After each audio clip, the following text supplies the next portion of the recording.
Glória a Deus, louvo a Deus por cada um de vocês que está aqui. Aqueles que estão com as suas famílias não puderam vir. Abra comigo a Bíblia no livro de Josué, capítulo 3, verso 1 a 6. Está aqui no começo da Bíblia, né? Depois dos 4 livros de Pentateuco. Vem aqui Deuteronômio, Josué. Então vamos lá, no verso 1, está ali. Josué levantou-se de madrugada e, partindo de Sitim com todos os israelitas, chegaram ao Jordão e ficaram ali antes de atravessá-lo. E sucedeu, ao fim de 3 dias, que os oficiais passaram pelo meio do acampamento e ordenaram ao povo: quando virdes a arca da aliança do Senhor, vosso Deus, sendo levada pelos sacerdotes levitas, partireis do vosso lugar e a seguireis.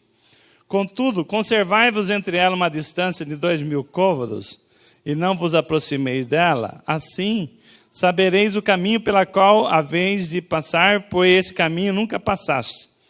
E Josué disse ao povo: santificai-vos, porque amanhã o Senhor fará maravilha no meio de vós. E Josué falou ao sacerdote: levantai a arca da aliança e passai diante do povo. E eles levantaram a arca da aliança e foram adiante, andando adiante do povo. Feche seus olhos. Pai, eu quero agradecer, Senhor Deus, como já foi feito aqui, Pai, por estarmos aqui no primeiro culto do ano com nossos irmãos, irmãs, aqueles que estão nos visitando. Quero agradecer a oportunidade, Senhor Deus, de estarmos na Tua casa, começar o primeiro culto do ano já na Tua presença. E, Pai, que nós queremos agora receber o Teu maná, como o Senhor tem feito sempre aqui conosco, Pai. Nós abrimos os nossos ouvidos, abrimos, Senhor Deus, a nossa mente. Nós repreendemos agora todo o espírito de dispersão do nosso meio, para que essa palavra, Pai, que foi preparada pelo Senhor, que ela possa ser ministrada segundo a Tua vontade e haja conhecimento, haja crescimento, Pai, do entendimento da Tua vontade para a nossa vida, Pai. Nós damos plena liberdade ao Espírito Santo. Usa-me, Senhor Deus, para que a gente possa sair daqui, Senhor Deus, acrescentando a nossa fé naquilo que o Senhor já providenciou para nós. E nós te agradecemos a oportunidade, em nome de Jesus. Amém. Irmãos, o que nós lemos aqui em Josué, capítulo 3, de 1 a 6, é o fim de uma longa jornada, que é quando Israel estava no Egito, né? 430 anos de cativeiro, né? Como escravo no Egito. E aí Deus providencia Moisés para tirar o povo do Egito. Mas, como vocês sabem da história, o povo foi muito murmurador, não confiaram, né, em Deus. E Deus permitiu que eles ficassem 40 anos dando volta no deserto, até que chegou o dia de tomarem posse da terra prometida. Pois bem, aqui nós vemos o seguinte: Deus tem uma estratégia. Deus tem uma estratégia, né? Eles tinham que tomar posse da terra prometida, tem que cruzar o Rio Jordão, e ali não havia ponte, não havia lugar nenhum que eles pudessem passar. Mas Deus falou o seguinte: deixa comigo. Deus é o Deus do impossível, né? Um riozão cheio, enchente, né? Não era uma aguinha, o Rio do Nordeste, que acabou com a seca, está rasinho, passando a pés enxutos, não. Rio, a Bíblia fala, os estudos, que a água estava cobrindo os barrancos lá do rio, e o povo de Deus tinha que atravessar para tomar posse da terra prometida. Depois que Deus manteve o povo 40 anos, né, cuidou do povo, chegou a hora de tomar posse da terra prometida. Não seria um rio que ia segurar, né, o poder de Deus. Deus falou assim: olha, pode deixar. Manda a arca aí na frente. Quando os sacerdotes forem, o povo vai atrás. E aí nós não vamos ler aqui, mas quando o sacerdote pisou na água, né, o rio parou para o povo de Deus passar. Coisa linda, né? Esse nosso Deus. Parar um rio. Assim como ele abriu o Mar Vermelho, ele parou um rio, represou as águas, para o povo de Deus passar, a arca passou e o povo de Deus foi atrás. Bom, isso aqui é um estágio muito importante nessa jornada do povo de Israel, porque é o momento que eles, o marco inicial para eles tomar posse da terra prometida. Então, eu queria colocar a direção para a palavra de hoje é o seguinte: nossa caminhada cristã estava no pecado, assim como o povo do Egito estava na escravidão, nós estávamos na escravidão do pecado. Jesus nos salvou, nos tirou e nos deu a direção para a terra prometida, Canaã, terra que emana leite e mel. Então, a nossa carreira cristã, assim como os israelitas, ela também tem os seus estágios. E Deus me deu a direção para que na palavra de hoje a gente mostrasse os 3 estágios da nossa caminhada, da saída do pecado. Quando Jesus nos tirou das trevas para o reino da luz, até nós tomarmos posse daquilo que Jesus conquistou para nós, a cruz. Então nós vamos ver aqui, assim, eu fiz a leitura dessa palavra para vocês entenderem que ali, nessa passagem que nós lemos, o povo de Israel estava entrando para pisar o solo da terra prometida.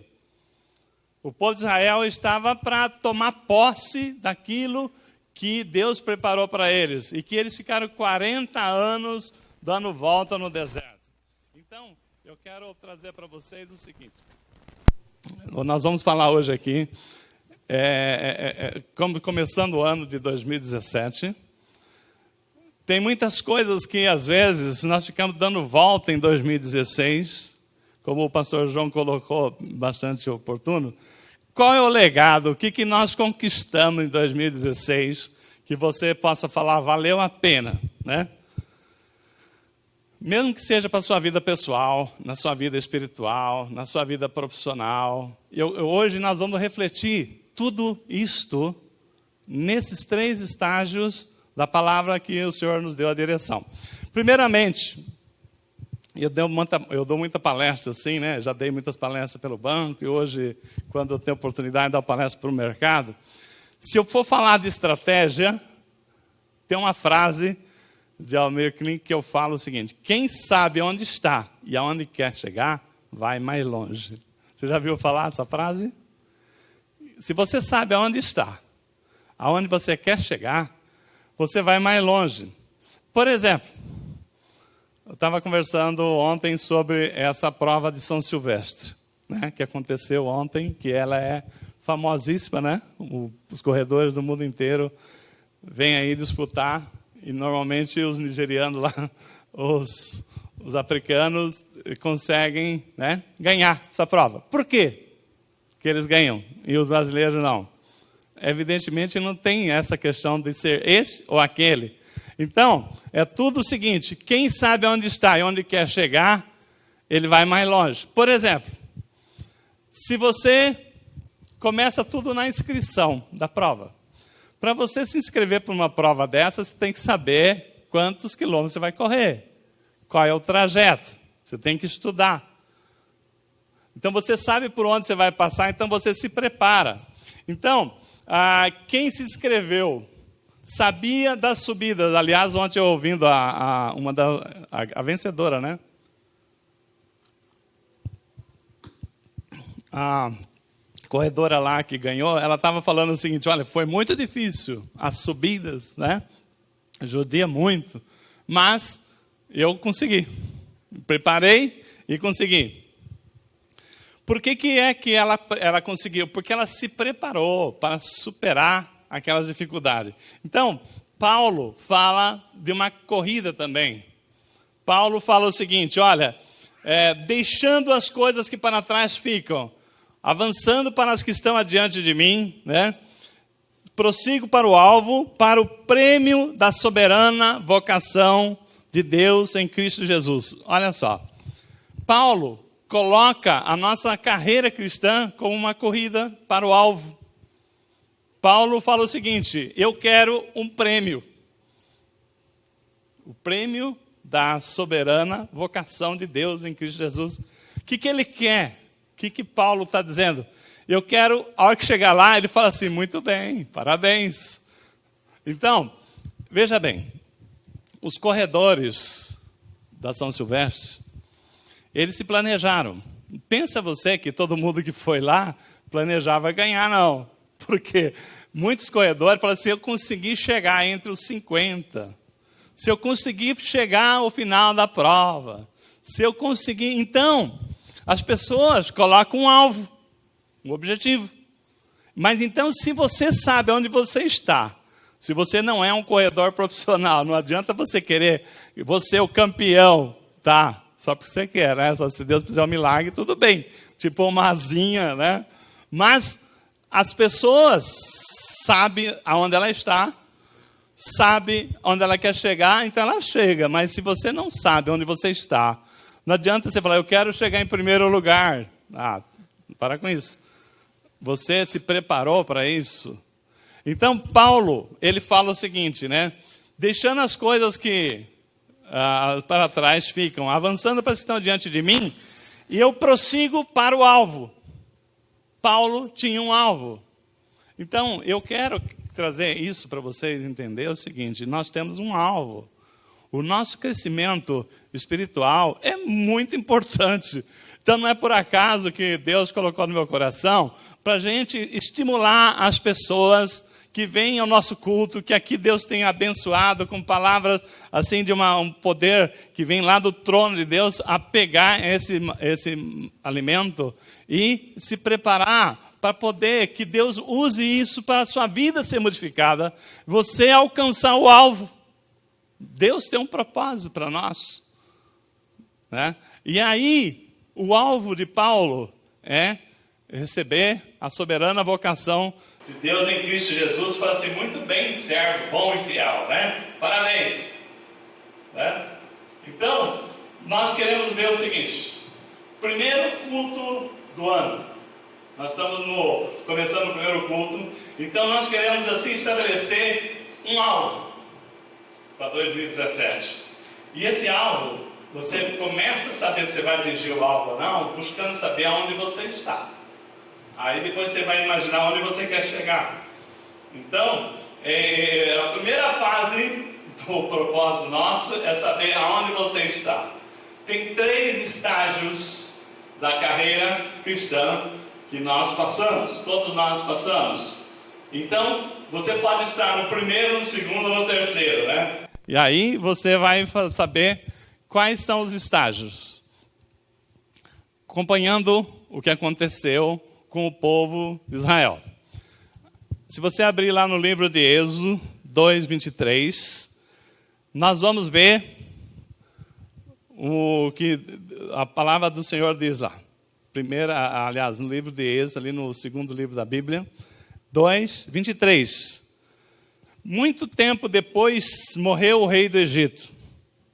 Os israelitas gemiam e clamavam debaixo da escravidão, e o seu clamor subiu até Deus.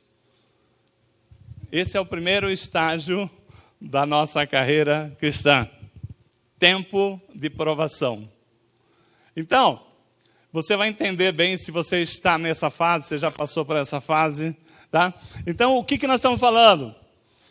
O povo de Deus estava ali sendo chicoteado ali no Egito, tinha que produzir tijolos, e o faraó estava preocupado em perder aquele povo, porque sabia que Deus estava mandando um libertador, que seria Moisés, e ele aumentou a carga de serviço. As pessoas reclamavam porque eram oprimidos, eram escravos, e eram tempos difíceis, e esse clamor chegou ao céu. Então, esse pessoal estava passando por provação.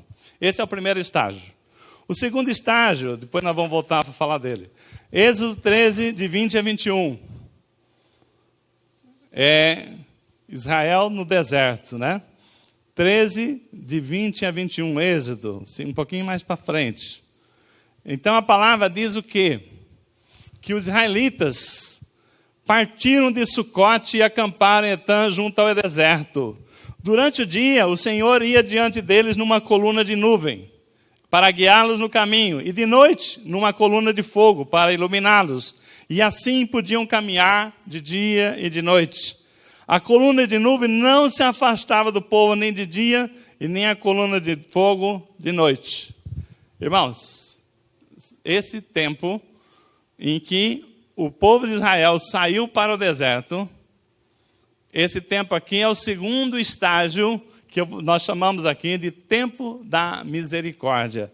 É o tempo de Israel no deserto. Então tem o primeiro estágio, que é o tempo da provação, que a pessoa está lá na escravidão, está lá sofrendo opressão, reios, trabalhos pesados e muita opressão. É o tempo da provação. Depois nós vamos falar sobre ele. Depois temos aqui o tempo em que Israel saiu para o deserto. O povo de Israel saiu do Egito e tinha que chegar a Canaã. E o caminho era o deserto. Então a palavra diz que Deus mandou para eles uma nuvem de dia, fazia no deserto, aquela nuvem andava e estava ali protegendo o povo. E à noite vinha aquela coluna de fogo, porque o deserto é muito frio. Então aquela coluna de fogo aquecia o povo. Então esse tempo no deserto, nós vamos chamar aqui o tempo da misericórdia de Deus, que é o segundo estágio. Depois nós vamos falar dele. E Deuteronômio 26, 9, é o terceiro estágio. Aí é quando diz lá, em Deuteronômio 26, 9 diz assim, ó: e ele nos trouxe a esse lugar e nos deu esta terra, terra onde mana leite e mel. É onde nós, depois que Israel atravessa o Jordão, toma posse da terra prometida, né? Aquela terra que produzia muita fartura, Deus deu aquela terra para o povo de Israel. Deuteronômio 26, 9. E nos trouxe a esse lugar, nos deu essa terra, terra que mana leite e mel, ou seja, lugar de fartura. Esse estágio é o terceiro estágio, que é o tempo do favor de Deus, né? Então, agora nós vamos falar o seguinte. Nós vamos começar a entrar um por um e você vai avaliar aonde você está. E o que acontece em cada estágio dessa caminhada cristã. Aqueles que estão no estágio no tempo da provação, ali o couro está ardendo. Ali Deus está provando a fé. Então, nós vamos ver, o segundo estágio é aquele que estão no tempo da misericórdia. Deus olha para você e pela graça de Jesus, Ele olha com você com misericórdia e passa a mão, né, e dá uma força para você. Agora, aqueles que estão no tempo de favor de Deus, é o momento que Ele está colhendo os frutos da bem-aventurança, né? Essas pessoas, vocês vão entender que Ele está no tempo do favor de Deus. Então, o tempo da provação. A época que Israel estava no Egito, a época em que Israel estava na escravidão. Então, tempo de dificuldades extremas, né? O povo estava gemendo, estava sofrendo e clamando a Deus. O tempo de sofrimento intenso. Nós vimos ali o que? Uma escassez grandiosa. Quando você está na provação, é isso que acontece, né? Você já viu alguém escravo, né, e ter sobra de comida, se a pessoa é escravo? Você já viu alguém que seja escravo ter coisas de primeira na mesa, né? Escravo, lembra os escravos aqui no Brasil? Como é que era? A feijoada disse que nasceu deles, porque eles ficavam com os restos dos porcos que os donos lá, os proprietários lá, os fazendeiros, quem era o dono do escravo, que era mesmo? O senhor dele, né? Os tinha, né? Então, o que nós estamos falando? Tempo de escravidão não é tempo de moleza, é tempo de muita dureza, de muito sofrimento, né?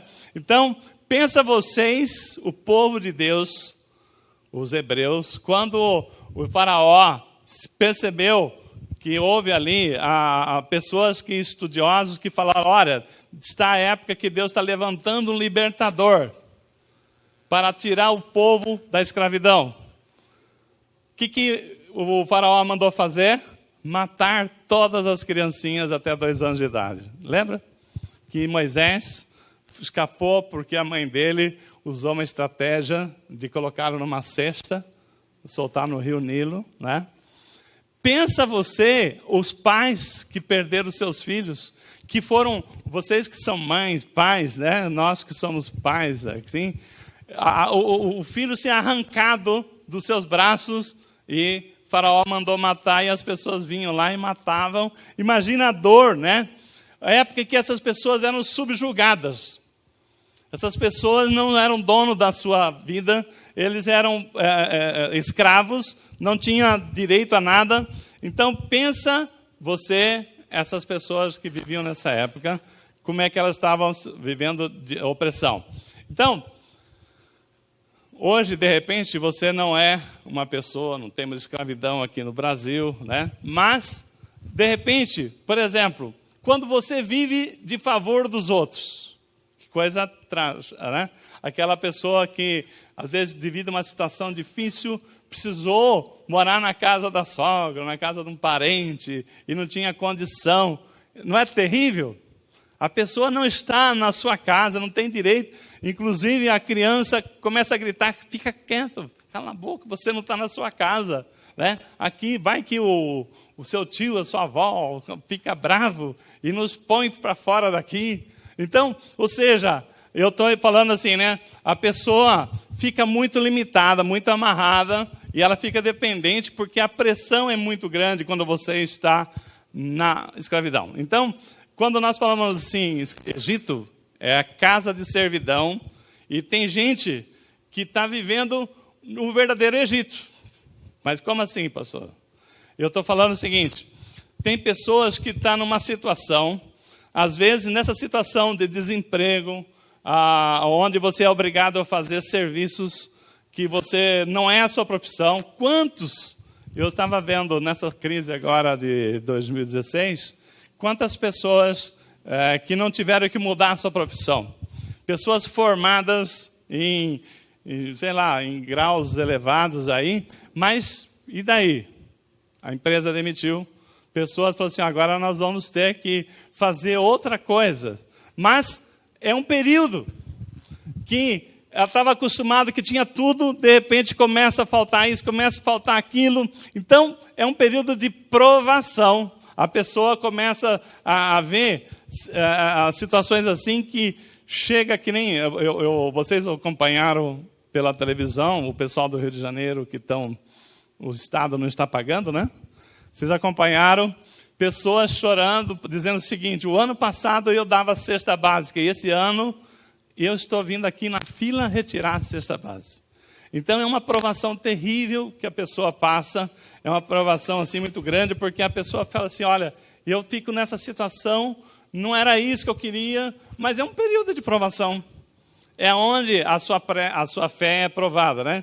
Então, mas o interessante nesse período de provação, acontece um momento assim muito interessante. Você tem promessa para a sua vida. E você fala assim, onde estão as minhas promessas? Você sabe que é de Deus, falou assim, não, aí vamos lembrar aqui de Abraão. Abraão, Deus tirou ele da sua parentela, falou assim, vou levar você para uma terra também que emana leite e mel. Abraão saiu para aquele deserto, ele com a sua esposa, com os seus empregados. Então, ele tinha promessas de nações que viriam, conta as estrelas, conta o grão de areia, você não vai conseguir. E ele ali, vivendo ali naquele deserto, uma situação difícil, e cadê essas promessas? Aí depois veio Isaac, né? Veio Isaac, e Deus renovou as mesmas promessas para Isaac. E Isaac tinha que abrir poços, e era lutas, e cadê as promessas que eu seria, né, o pai de grandes nações? Cadê? É só dureza. Estava num período de provação e eles não viram, né? Depois vem Isaac, depois de Isaac vem Jacó. Jacó também, Deus renovou a promessa para Jacó.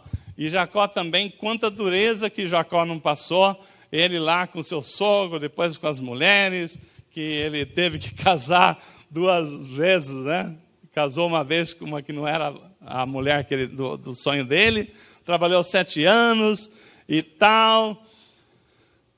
Mas assim, vem, depois de Isaac e Jacó, aí nós vemos o seguinte, José. José também tinha grandes promessas, mas olha só.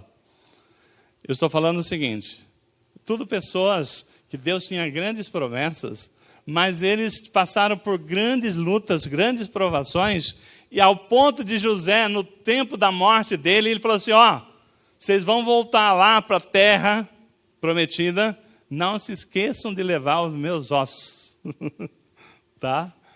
Porque ele não ia ver a terra prometida. Ele tinha essa convicção, porque ele estava ali, né, no Egito. Então, irmãos, o que eu estou falando para você? Às vezes, você assim está vivendo um momento de provação, você tem promessa de Deus na sua vida, fala assim, mas e aí? E as promessas de Deus, né? Que eu não estou vendo. Deus tem promessas lindas, maravilhosas, mas não está se cumprindo na minha vida. Então, o que acontece? Tem situações que a pessoa vai passar pela provação e ela não vai ver, ela vai ver um grande contraste da promessa de Deus com o que ela está passando. Isso aí é uma coisa que a fé dessa pessoa está sendo provada. Então, você está no tempo de provação. E as circunstâncias contradizem as promessas de Deus na sua vida. Então, mas tem uma coisa muito interessante. Eu falei das coisas ruins do período da provação, mas eu vou falar uma coisa interessante, muito interessante. Nesse tempo de provação, tem uma proteção incrível de Deus na sua vida. Amém? Deus cuida. Deus cuida. Se alguém passasse 10% do que você tem passado, você que está fazendo provação, fala assim, olha, não aguentaria se não fosse pessoas que estão sob o cuidado de Deus. Então, tem pessoas que falam o seguinte, olha, não aguentaria 20% do que você tem passado. Por quê? Porque Deus coloca uma proteção incrível naquelas pessoas que estão passando por provação. A pessoa passa por provação, mas Deus está junto, né? Deus está ali cuidando, Deus está vigilante, né? Então, nós estamos falando o seguinte, em Êxodo 12, 27, fala sobre o sacrifício da Páscoa. Quando Deus mandou a praga dos primogênitos lá no Egito, para tirar o povo de Israel, que estava ali os hebreus presos, a palavra diz que Deus mandou o povo cobrir os seus umbrais com o sangue do cordeiro. E a morte passou e não visitou nenhum dos filhos de Deus. Amém? É Deus cuidando. Então, nós estamos falando o seguinte, né? As pragas que Deus mandou lá no Egito não atingiu o povo de Deus. Então, o povo estava sob provação, sim. Mas Deus estava cuidando dele com um cuidado muito especial. É incrível. Então, você pode estar passando por provação, mas uma coisa você tem certeza, Deus está com você. Amém? Isso, irmãos, a gente não tem dúvida nenhuma. E como Deus cuida no detalhe, né? Você está passando por luta, está passando por provação, é duro, é terrível, mas Deus está provando a sua fé, e Deus está junto, né? Deus, assim, se não fosse uma pessoa que nos cuidado de Deus, não aguentaria 10% do que você tem passado. E Deus tem ali cuidado, né? Então, você vai ver o seguinte, que há uma proteção incrível. Agora tem uma palavra profética para quem está passando por provação. Ou que ainda não entrou na provação, se Deus preparou alguma coisa. Então, você tem ano, mês, semana e dia para sair. Amém? A provação passa. É um tempo de passagem. Então, você pode, uma coisa eu não vou dizer que vai ser rápido. Pode demorar, mas uma coisa é a seguinte, ela vai acabar. Ela não é infinita, ela não é indeterminada, por um tempo indeterminado. Êxodo 12, 40 falou que o povo de Israel ficou lá 430 anos para sair da provação lá do Egito. Isso quer dizer o seguinte: o tempo pode ser longo, mas tem data, ano, mês, semana, data, dia e hora para sair. Deus é Deus, né, que Ele tem tudo planejado na nossa vida. Ele sabe da nossa capacidade, sabe o que Ele precisa para nós apoiar, para nos ajudar, porque sabe até onde vai a nossa força. Ele conhece, foi Ele que nos fez. Então, mas o que acontece? Ela acaba.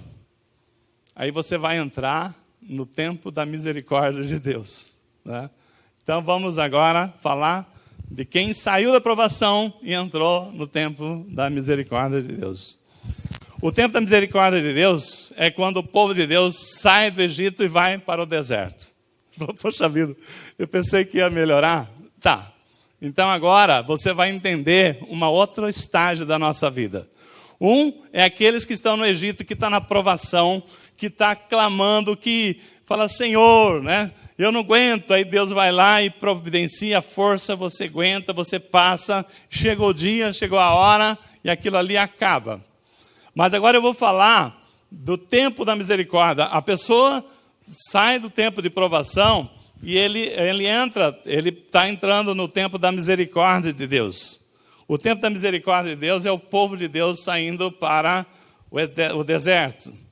Então, também nós vamos ver umas coisas muito interessantes no tempo da misericórdia de Deus. Nós vamos ver o seguinte: o tempo da misericórdia de Deus, a primeira coisa, você luta por sobrevivência. Vou repetir. O tempo da misericórdia de Deus, você luta não é para conquista. Tá? Então, eu não sei qual o tempo que você está vivendo, que eu estou vivendo, e eu, como eu preparei a pregação, Deus foi me dando a direção, eu sei que tempo que eu estou vivendo. Mas a hora que terminar essa pregação, você conseguirá avaliar o tempo que você está vivendo. O tempo da misericórdia de Deus é um tempo muito interessante, porque você tem lutas por sobrevivência, não é lutas para conquistar. É o tempo em que Deus colocou seu povo no Egito, melhor, no deserto. Eles tinham ali ataque dos amalequitas, os cananeus, eles vinham para cima dele, eles tinham que lutar, senão eles morriam.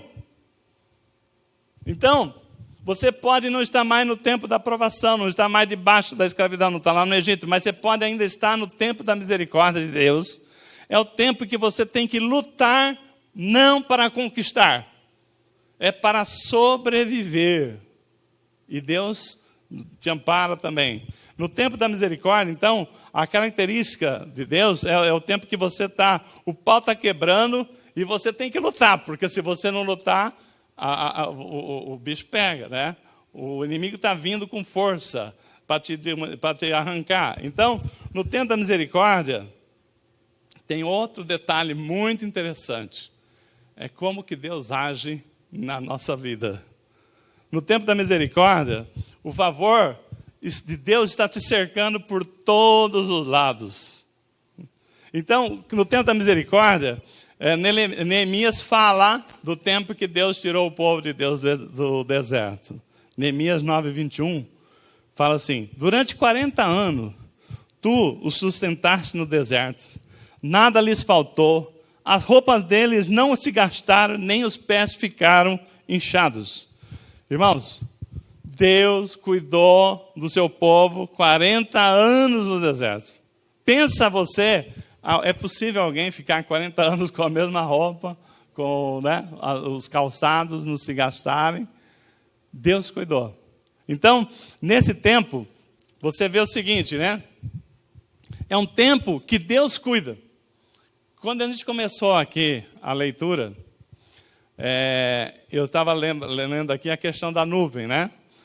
Como era interessante. Deus colocou o povo dele para atravessar um deserto. Vocês que estão vivendo esses dias, como eu, de calor, não é difícil você ficar no sol quente lá fora? Você não vê a hora de encontrar uma sombrinha? Um ar fresco, olha que gostoso aqui dentro da igreja, né? Vai no lugar, entra no carro que está lá no sol, né? Para você ver que gostoso. O deserto, pensa o deserto, o calorão que está lá no deserto, e Deus com 4 milhões de pessoas lá cuidando. ele colocava uma nuvem sobre o seu povo. De dia tinha uma nuvem que o sol não pegava, era como se estivesse debaixo de uma árvore, né? Colocava uma nuvem para proteger do sol. À noite, lá no deserto, diz que o frio é intenso, né? É frio, assim como de dia é um sol muito quente, à noite é um frio muito intenso. Deus colocava colunas de fogo sobre o seu povo para aquecê-lo. Olha o cuidado que Deus tinha. Deus, quando o povo precisava de água, Moisés vinha lá e tocava a rocha e a rocha brotava a água. Então, pensa vocês, um momento que Deus não cuidasse do seu povo com a nuvem no lugar certo, sobre o seu povo. Se Deus falasse assim, hoje eu não vou cuidar do meu povo não, né? Vou deixar para amanhã, hoje é ano novo. As pessoas morriam tudo, um dia de insolação já era o suficiente. Então, um dia que Deus não cuidasse, poderia ser desastroso já para a sobrevivência do povo. Um dia que Deus não providenciasse a água naquele deserto, já seria suficiente. Então, o que eu estou falando? Deus cuidou nos mínimos detalhes o tempo todo. O tempo da misericórdia é isso. É não te deixar faltar aquilo que você precisa. Mas a sua luta não é para conquistas. É luta que você está para sobrevivência. É tempo de você entender que a sua luta não é tempo de conquista. Vai chegar o tempo da conquista, calma. Mas o tempo da misericórdia, você está lutando para sobreviver. Então, você tem suprimento para a sobrevivência, mas não para a riqueza. Não é tempo de pensar em ostentação. Então, no tempo da misericórdia, é maná para um dia. As pessoas que estavam, aquelas pessoas assim, gananciosas, né, que iam lá com bacias, que enchiam de manás, Deus falava, pode pegar. Eu mando maná, deixa pegar. Só que aquilo que ela levava, que passava do que ela ia consumir no dia, no outro dia estava todo cheio de bicho podre, né? Então, Deus mandava o maná suficiente para cada dia. Não é tempo de acumular riqueza, é tempo de sobrevivência. Então, você vai receber o maná para aquilo que você precisa. Deus está cuidando e não fique assim, afoito, querendo carregar, acumular. Não vai adiantar nada, vai estragar tudo. Você não vai conseguir, porque Deus está falando o seguinte, é tempo de você receber para a sua sobrevivência. Deus está falando o seguinte, ninguém vai morrer de fome, ninguém vai morrer de sede, né? Então, você vai falar o seguinte, eu não entendo. Pessoa que está passando por tempo de misericórdia, fala, não entendo. Mesmo desempregado, mesmo numa situação assim, não faltou comida na minha estante. Deus não deixou faltar o básico, aquilo que você precisa para você ter uma vida com dignidade. Então, Deus é Deus que cuida. O tempo da misericórdia de Deus é que a sua geladeira você sempre vai ter de comer, né? A sua estante nunca vai faltar o pão. Agora, só que no tempo da misericórdia, tem dois tipos de pessoas. Tem as pessoas que murmuram o tempo inteiro e aquela que esperam chegar o tempo do favor de Deus. Por quê? O tempo da misericórdia é tempo transitório. É o tempo que antecede o tempo do favor de Deus. Assim como o período que o pessoal saiu para o deserto foi a preparação para entrar na terra prometida. Então, nós temos a promessa de Jesus de vida em abundância. Não é vida em grandes riquezas, mas assim, tudo que Jesus conquistou para nós, né, é direito nosso. Então, nós temos que buscar. Mas tem momento, por exemplo, que nós estamos falando, você ainda Deus está tratando com você. Existe o tempo da misericórdia de Deus, que é um tempo de transição. Aquelas pessoas que murmuram, aquelas pessoas que falam o seguinte, por que eu estou aqui nesse deserto, né? Por que você me tirou de lá do Egito? Ô Senhor, né, para morrer nesse deserto, né? Aqui não tem nada, aqui só dureza. Então, isso aí é coisas que vai implicar na sua transição para o tempo do favor de Deus. Como foi com o povo do deserto. As pessoas que murmuraram não entraram na terra prometida. Eu não estou inventando nada, estou trazendo uma comparação daquilo que aconteceu. O tempo da misericórdia é um tempo da transição, e foram só 40 anos. Foram só 40 anos, mas assim, comparado com o tempo da provação, que foi 430 anos, com o tempo da transição de 40 anos, eu quero dizer que eu não sei quanto que vai ser o tempo da provação de ninguém, só Deus sabe, mas o tempo da transição é 10% do tempo da provação.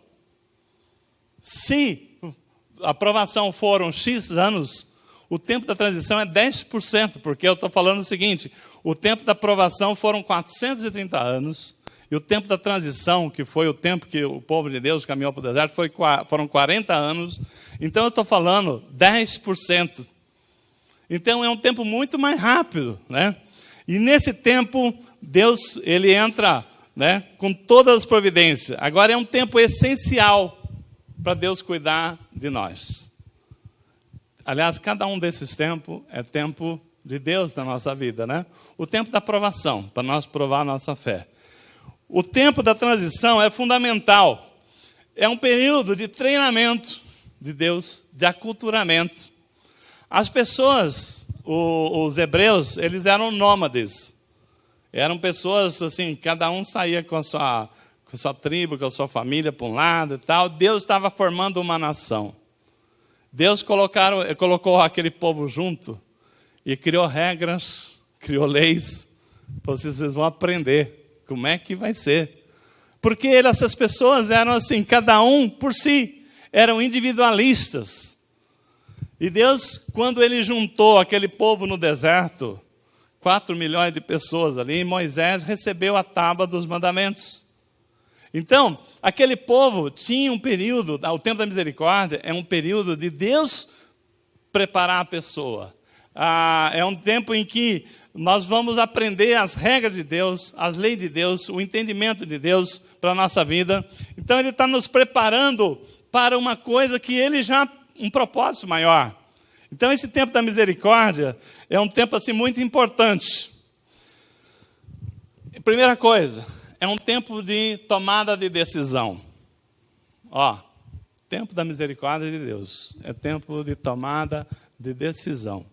Você vai ter que tomar uma decisão. Ou você foca no alvo de chegar no tempo do favor, ou você vai voltar para a provação. Lembra-se daqueles murmuradores que falaram assim, vamos levantar aqui um capitão, né, que se Moisés aí não está com nada. Lembra? Que queremos seguir essas regras, não.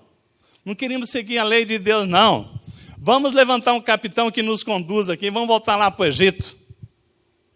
Eu vou falar uma coisa para você. Não é por sua vontade que você vai voltar para o Egito. Deus não deixa você voltar para o Egito. Mas também aquelas pessoas não alcançaram o tempo do favor. Morreram no tempo da misericórdia. Não é verdade? Então, qual que é aqui que nós estamos falando aqui? Tempo de tomada de decisão. Por isso, é muito importante nós sabermos em que tempo que nós estamos, entender que Deus tem um propósito para nós, para que a gente possa alcançar aquilo que Deus está preparando. Se Deus nos trouxe para um tempo de misericórdia, para nós entender, aprender, é mais ou menos que nem a pessoa que é acostumada a morar em casa, residência, para morar num prédio. Ela tem que aprender a viver em comunidade, né? Começa a fazer bagunça, já começa a reclamação, daqui a pouco o pessoal se reúne, essa pessoa aqui não pode morar nesse condomínio, né? Então, Deus quer um povo, uma nação. Aquelas pessoas eram nômades. Então, era um período de treinamento. Mas só que, no tempo de misericórdia de Deus, nós temos que entender que Deus nos dá o tratamento gota a gota. Ele não nos joga, não coloca em abundância. Ele dá o necessário. Por quê? Você não precisa, não é esse o momento. Se Deus te der mais do que você precisa, você vai tirar o foco. De novo, qual que é a nossa luta no tempo da misericórdia? Lutas por sobrevivência. Não é luta por conquistar riqueza. É isso que nós precisamos entender. Se nós estamos nesse período, calma, que vai chegar o tempo do favor de Deus. Mas ainda não é tempo do favor de Deus, é tempo de nós entendermos a misericórdia de Deus. Deus está preparando a gente para a gente entender as regras das leis de Deus, os limites, aquilo que nos afasta de Deus, aquilo que nos coloca na perdição. Por isso, tem crente que vive o tempo todo no tempo da misericórdia, porque ele não avança para o tempo do favor de Deus. Ele não entende, né, que é um momento em que ele tem que buscar o propósito de Deus na sua vida, ver qual que é o entendimento de Deus. Então, porque Deus não deixa você voltar para a provação, mas você também não vai para o tempo do favor de Deus, se você não ouvir a Deus. Então, o que nós estamos falando? Todo crente que crê, aquele que crê, que recebeu Jesus como seu Senhor e Salvador, está com a sua salvação garantida. Mas e a vida em abundância? Essa nós temos que lutar, não é verdade? Mas nesse momento, a vida em abundância ainda não chegou. Você está sendo preparado para ela. Então, pastor, eu vou viver o tempo todo nessa situação de dificuldade? Não, nesse tempo de misericórdia, sim, porque é tempo que Deus está te preparando, né? Então, Deus vai te dando doses necessárias, à medida que você vai esmorecendo, Ele te levanta, você não deixa você cair, vai caminhando, mas você tem que tomar uma decisão, você tem que entender que existe um propósito, que é passar aquele tempo da transição, que é o tempo da misericórdia de Deus, para alcançar o tempo de favor de Deus. Então, nisso aí, nós temos que entender que a pessoa que começa a olhar para trás e fala assim, quando eu não estava na igreja, né? Hoje eu estaria lá com meus amigos, no sambinha. Você vê muito sambinha por aí hoje, né? As pessoas que não têm Deus estão lá no sambinha, a cervejinha. Os melões, os pepinos do Egito, era tão bom. E eu aqui na igreja, eu não estou vendo nenhuma vantagem, né? Irmãos, tempo de transição é um período.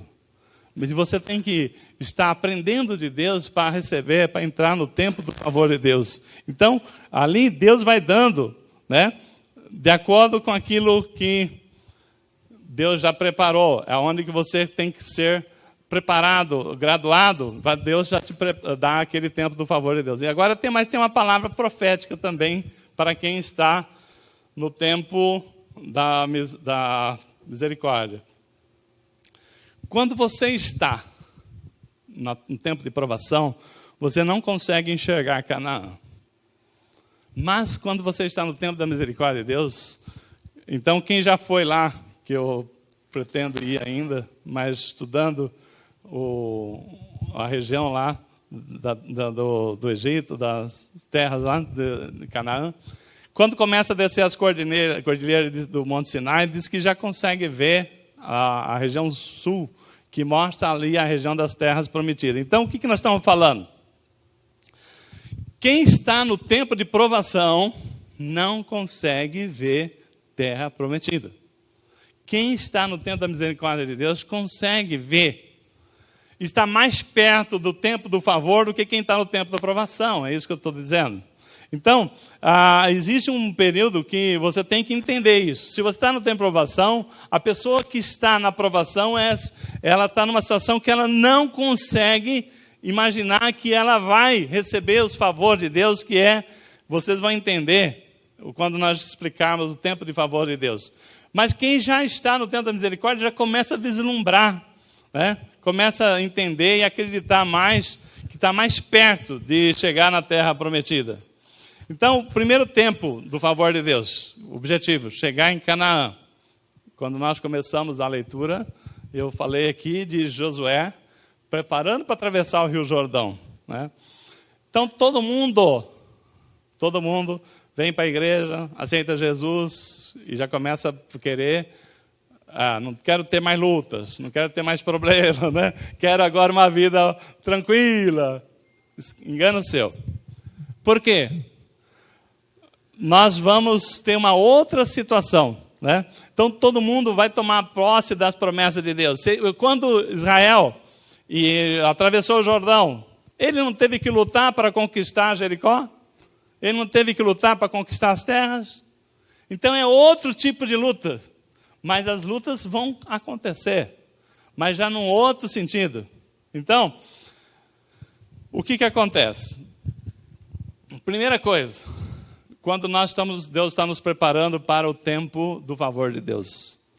No tempo da misericórdia de Deus, Deus nos controlava e nós andava assim, Deus andava com a gente no cortado, né? Como diz assim no interior, né?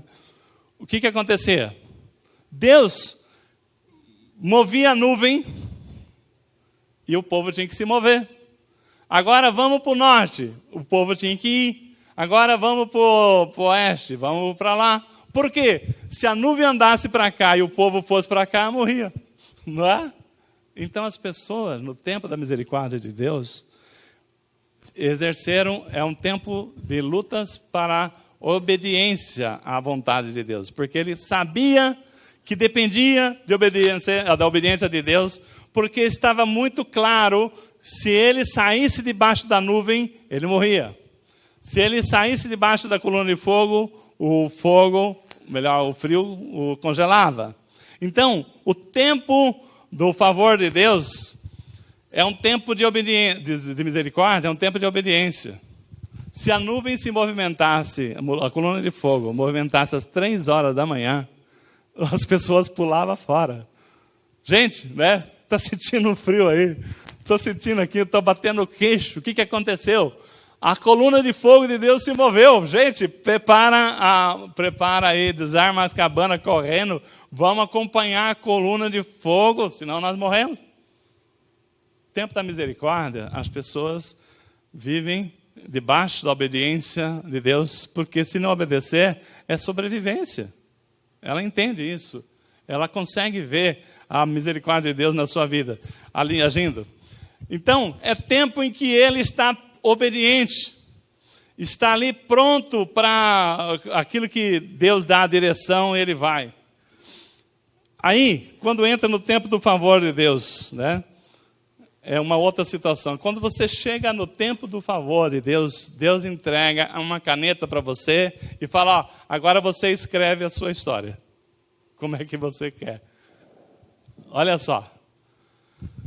Quando você estava no tempo da misericórdia de Deus, você não tinha condição nenhuma para decidir a sua vida. Deus cuidava, a nuvem movia, você movia, parava, você parava. A coluna de fogo andava para lá, você andava. Para cá você andava. Chegou no tempo do favor de Deus. Agora Deus entrega uma caneta para você e fala, agora você vai escrever a sua vida. Você vai tomar as decisões. E a partir dali você está no controle, né? Então, o que nós estamos falando? Você vai escolher o que você quer plantar, o que você quer produzir. Deus ainda é soberano, ainda continua sempre, será soberano, mas Ele te dá liberdade. Então, a partir dali, não é que você está no tempo do favor de Deus, que você vai fazer, não vai ter mais lutas. Agora sim, vai ter outros tipos de luta, mas você tem a decisão. É nisto que entra muitas pessoas. Eu vou falar para vocês, antes de terminar o culto, você vai se lembrar de pessoas que estavam no tempo de favor de Deus e se perderam. Porque Deus dá liberdade para você agir. Agora você já sabe, você aprendeu. No tempo da misericórdia você obedeceu. Agora eu te dou a caneta para você escrever a sua história. Você é que vai dizer qual vai ser a sua decisão, né? Então nisso aí, muitas pessoas vão se perder. Muitas pessoas têm se perdido. Por exemplo, pensa no filho protetor, muito protegido, que o pai cuida de tudo para ele.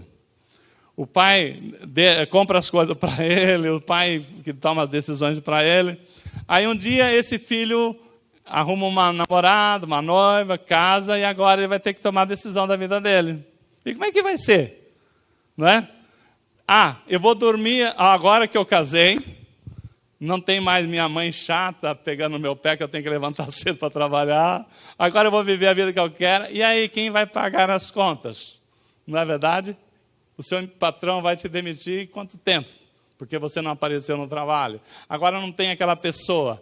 Então, o que nós estamos falando? Quando ele estava debaixo das rédeas dos pais, ele era obediente porque tinha alguém com o ferrão lá. Levanta, vai trabalhar, vai arrumar emprego, vai cuidar disso, vai estudar. Né? Quando ele sai de casa, ganhei a liberdade. Engano dele, né? Porque agora ele está na mão do mundo. Tá? Então, eu não estou querendo fazer uma analogia muito direta com o tempo do favor de Deus, mas Deus chega no momento em que Ele te dá a liberdade.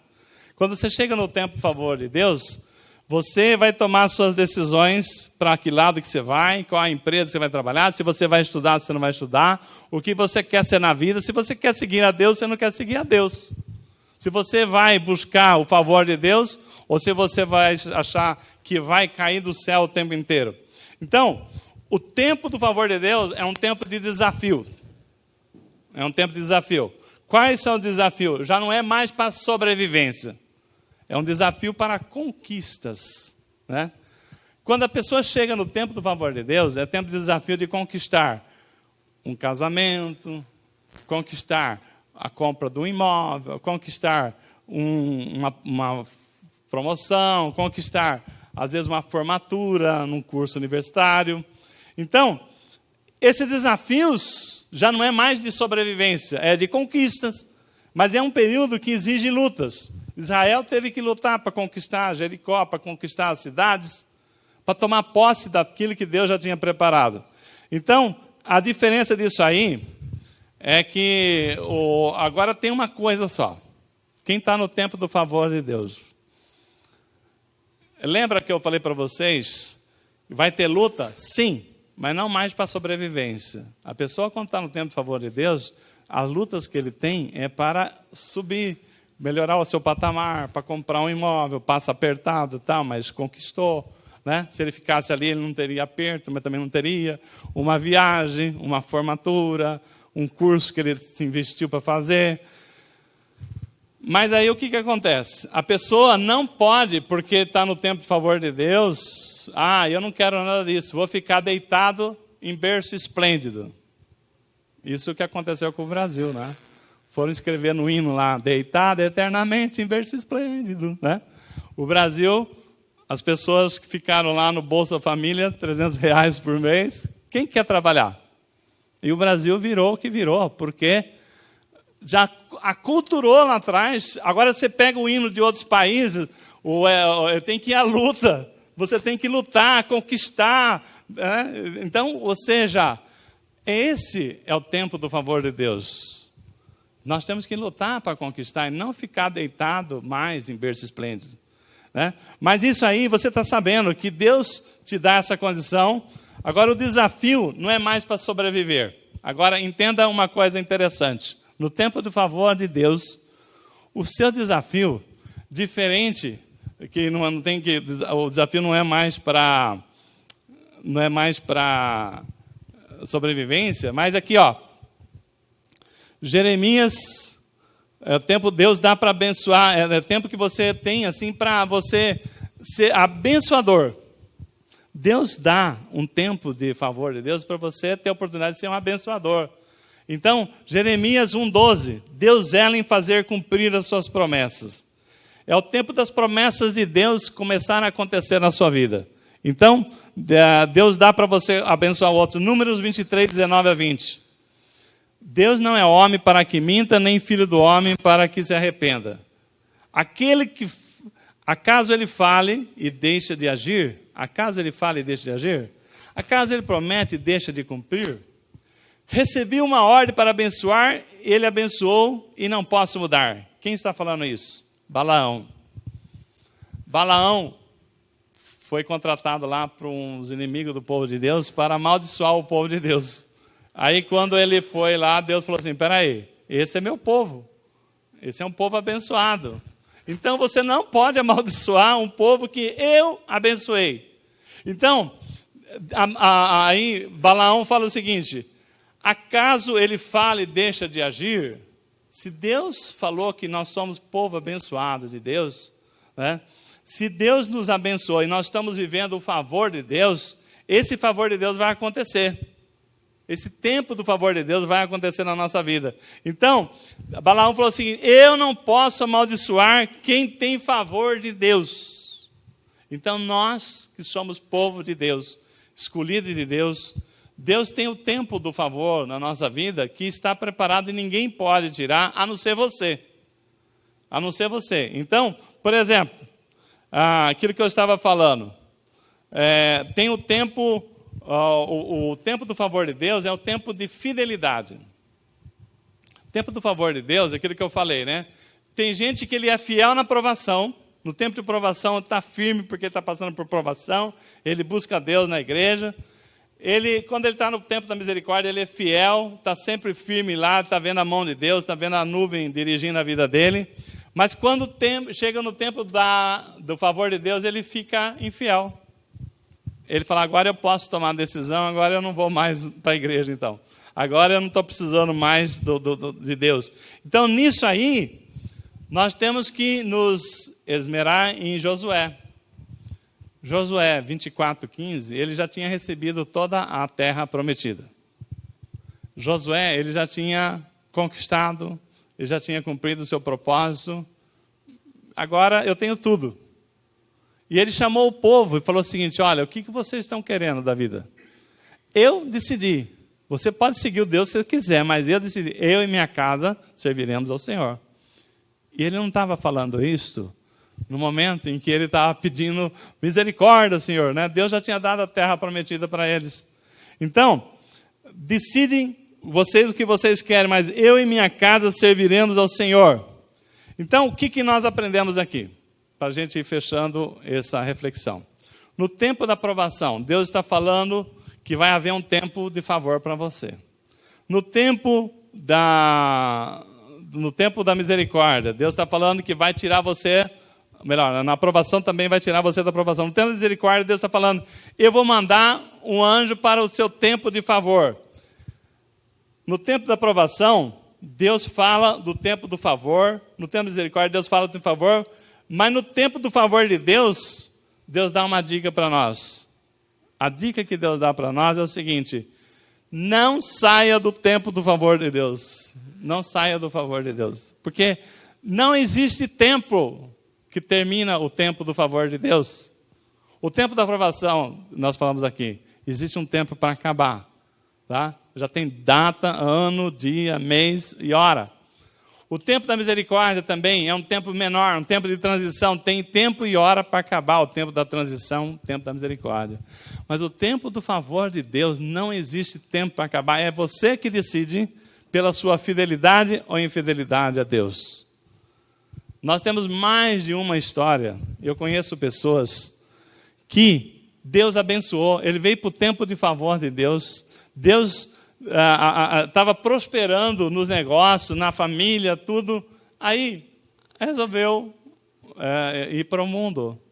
Né? Não, eu não preciso mais ficar com compromisso com Deus. O que é isso? Né? Agora eu vou aproveitar o que eu tenho. Perdeu tudo. Pessoas que tinham ministério, que Deus abençoou, cresceu. Aí ele tinha 40 anos, largou a mulher de 40 para casar com uma de 20, e Deus tirou tudo que ele tinha ali. Então nós estamos falando aqui, Deuteronômio 30:19. Deus dá a escolha para nós. Hoje, invoco os céus e a terra como testemunha contra vocês, de que coloquei diante de vocês a vida e a morte, a bênção e a maldição. Agora escolha a vida para que vocês e seus filhos vivam. Olha como é que é. Deus está falando para nós o seguinte: no tempo do favor de Deus não tem tempo para acabar. É nós que escolhemos. Hoje eu invoco o céu e a terra como testemunha contra vocês, que coloquei diante de vocês a vida e a morte, a bênção e a maldição. Escolha a vida. Então, Deus está nos dizendo para nós escolher a vida. Escolher as bênçãos de Deus. No tempo da provação, nós somos dominados por um rei, que era o faraó. No tempo da misericórdia, eles lutam com 4 ou 5 reis. no tempo de tomar posse da terra prometida, o povo de Deus luta contra 31 reinos e vence todos. Tá bem? E para conquistar. Irmãos, Deus está na luta conosco no tempo do favor, para que nós nos aliamos a Ele, para a gente conquistar aquilo que Ele sonhou para nós. Mas se nós, o tempo nosso de favor de Deus vai ficar, ou vamos sair, vamos voltar para o tempo da misericórdia de Deus, se nós formos fiéis ou não a Deus. Esse é o desafio que nós temos aqui. O tempo não é longo. O tempo vai depender, nem curto, vai depender do nosso tempo de fidelidade com Deus. Então, o que nós estamos falando? Muitas pessoas que lutaram para conquistar uma vida em abundância. Deus veio, chegou no tempo do favor de Deus. Quanto tempo você vai ficar no favor de Deus? Depende de você. Não depende? Deus falou assim, a caneta está na sua mão. Você decide como é que é a história que você quer escrever para a sua vida, para a sua família. Então, a palavra de Deus diz assim, entregue o teu caminho ao Senhor, confia nele e ele tudo fará. Quantas vezes nós entregamos o nosso caminho para o Senhor? Tem pessoas que entregam o caminho até que ele consegue os objetivos dele. Ele quer um Jeová business que realiza o negócio dele. E a hora que realizou o negócio dele, falou assim, agora já não preciso mais. Apocalipse 2:10, para nós finalizar. Diz o quê? Ser fiel até a morte. Ele não fala até você conseguir o que você quer. Não é? Ser fiel até a morte. Não é para ser fiel por um tempo. Não. Então, nós temos que entender que estamos começando um ano, 2017. Deus, Ele sabe de nós, de cada um de nós, e assim como o povo de Israel, que estava lá no Egito, Ele tirou, trouxe para o deserto, preparou o povo para assumir a terra prometida. Eu não sei aonde você está, se você está no tempo da provação, se você está no tempo da misericórdia de Deus, se você já não está no tempo do favor de Deus. Mas uma coisa que Deus colocou para nós, aqui para mim e para a nossa igreja, é a visão da unidade, para você ser abençoado. Não queira ser individualista, porque Deus não vai te abençoar. Tá bem? O que eu estou falando? Quando Jesus fez a oração com o Pai, ele falou assim, Pai, faz-nos um. Assim como eu sou um com o Senhor, que eu seja um só com esse povo. Todos nós sejamos o mesmo Espírito. Se nós tivermos o mesmo entendimento, a igreja unida, você na sua casa unida, porque se você tiver um lar retalhado, Deus não vai te abençoar. Tá? Então, primeira coisa, Deus está nos trazendo a direção. Para que a gente possa ter maior tempo, se você está no tempo de misericórdia, saiba que o tempo do favor de Deus está chegando. Está vindo aí. Se você está no tempo de provação, vai ter hora para você sair de lá. Mas se você está no tempo do favor de Deus, ou qualquer um desses tempos aí, você tem que entender o seguinte, a unidade é fundamental.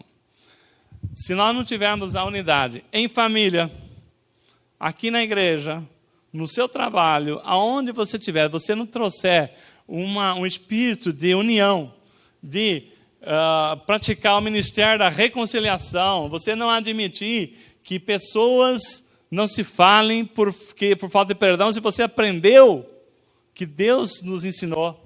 Se você não ficar indignado com pessoas que não dão o menor valor para a unidade, você não se indignar e falar assim, Senhor, me dá a direção. Eu estou lembrando aqui, domingo passado eu comentei de uma irmã que ela ficou indignada que uma mulher com 6 anos que perdeu o filho ainda tivesse oprimida, vivendo isolado, né? Sem o relacionamento mais com a família, porque perdeu o filho. Tá, ninguém vai tirar a dor dela no sentido de que não é importante, que aquilo lá não é doloroso, mas ela se isolar das outras pessoas que ficaram. Será que Deus está abençoando aquilo ali? Quantas pessoas não estão sendo machucadas por aquela situação dela? Está certo que aquela opressão já é uma enfermidade, né? Mas a pessoa, ela ficou indignada, falou assim, não, vamos orar. Pastor, você ora? Eu falei, eu oro, né? Ela foi falar com uma pessoa que ela nunca tinha visto. Agora, se Deus coloca você na sua casa, na sua família, no seu emprego, no seu relacionamento, pessoas que estão vivendo assim, desagregada, Deus está falando o seguinte, né? A unidade no corpo de Cristo. Nós estamos só firmes no propósito de Deus de ser um corpo abençoado. As pessoas chegarem a entender o mesmo amor de Deus pregado na vida de todos nós. Então essa pessoa vai se sentir bem. Agora, se eu sou bem com você, já não sou bem com ela, falo assim, mas que raio de igreja é essa, né? Que existe grupinhos. Não, nós aqui somos uma unidade. E lá fora, na nossa casa, também tem que ser uma unidade. No trabalho, a gente tem que ser uma unidade. Eu estava testemunhando em casa, que depois de 4 anos e meio lá na empresa que eu trabalho, de quem viveu um momento que eu falei assim, eu vou sair dessa empresa porque era um clima de muita divisão lá, e perseguições, coisas terríveis. Mas Deus foi dando assim, direção, eu fui trabalhando trabalhando o outro, as pessoas foram sendo, assim, de certa forma, influenciadas pela forma com que eu conduzia as coisas, né? E agora, sexta-feira, último dia do ano, eu organizei uma festinha de confraternização lá. Eu falei, vai lá, compra lá um salgado, compra um refrigerante, vamos fazer aqui um momento de confraternização.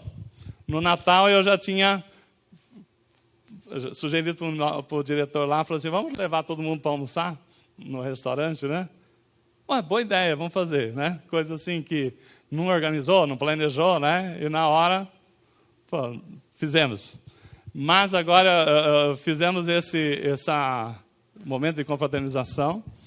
Eu falei da importância do ano, o que a gente conseguiu ali dentro, no ambiente, o que nós conseguimos, como é que melhorou. E sugeri um 2017 melhor do que nós fomos em 2016. E ainda finalizamos com uma oração. Né? Coisa que ali o diabo estava imperando solto antes. Né? Mas, enfim, demorou 4 anos e meio para chegar naquele momento em que todo mundo chorar ali, né, de agradecimento, porque as pessoas precisam ser transformadas, né? Então, eu e você temos essa obrigação. Então, se você entender que para Deus te abençoar, Ele não vai te abençoar se você for uma pessoa individualista, mas se você tiver o espírito de unidade, começar pelo seu lar, começar pela sua família. Aqui na igreja, né, nós estamos unidos, não importa, irmãos, eu vou falar de novo para vocês. Não importa se nós somos 10, 20, 30, 50 ou 60. O importa é que nós sejamos unidos no mesmo amor de Deus, amém? Se Deus nos colocou isso aqui e a gente for fortalecendo nesse amor, Ele vai mandando mais pessoas que precisam ser tratadas.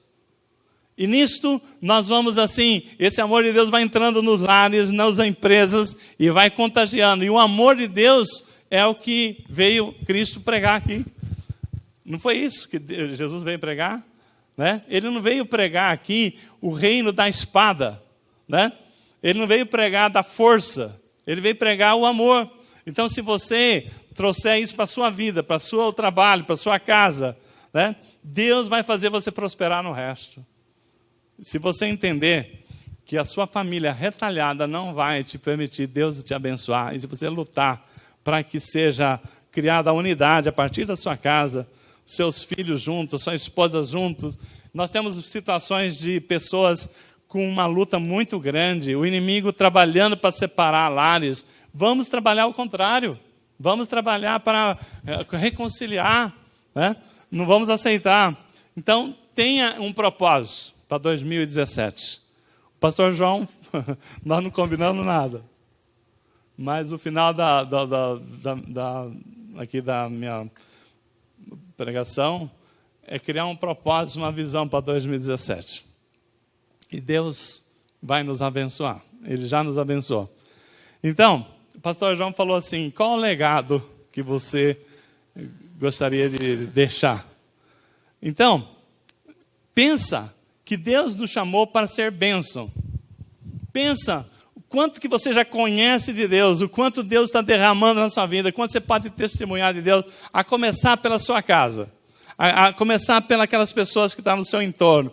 E à medida que você vai se envolvendo com o amor de Deus, Deus vai te dando oportunidade para você falar para outras pessoas. E nisso a gente vai fazendo a nossa missão aqui na Terra.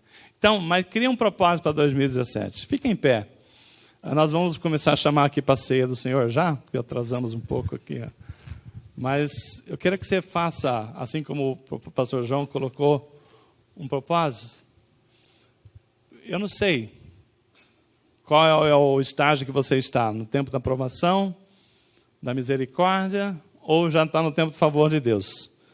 Você entendeu que no tempo do favor de Deus, você é que decide quanto tempo você vai ficar nele. Porque você não fica o tempo inteiro, se você não quiser.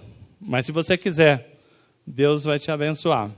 E para Ele te abençoar, você não pode pensar numa visão egoísta, individualista. Ele quer que você pense na unidade, no corpo de Cristo, na família, né, junto com você. Então, fecha seus olhos, faz aí esse propósito, como o pastor João já tinha tido essa direção.